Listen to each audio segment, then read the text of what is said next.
If you are using Debian, Ubuntu, or Kali Linux, you are using these two commands daily: sudo ept update and sudo ept upgrade.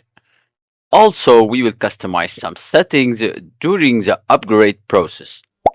Alright, let's start with sudo ept update. A common mistake is thinking this command installs updates. It doesn't. Instead, it downloads the latest package indexes from the repositories. It's like checking a menu at a restaurant to see what's new before you order. It tells your system which software has a newer version available. What is sudo ept update and sudo ept upgrade -y? Once the index is updated, we run sudo ept upgrade. This is where the actual work happens. Your system compares the local software with the new index we just downloaded and starts installing the latest versions. Adding the Y flag at the end stands for yes. It automatically confirms the installation, saving you from having to manually press Y during the installation process. Also, as you can see in the terminal, it's extracting and reading the data, this process depending on your hardware equipment.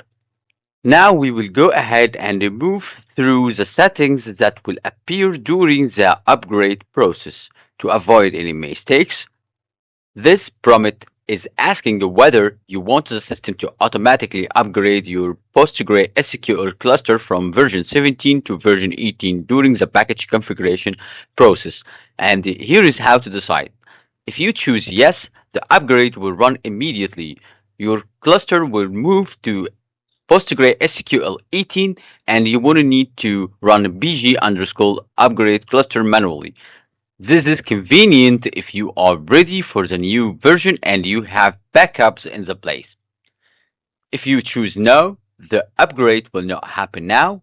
You can manually run bg_upgrade cluster 17 million-v 18 later when you are ready. This is safer if you want to test compatibility first or ensure downtime is planned. Everything is almost done. Latest update without needing a full report. But by my side, restarting your PC is required.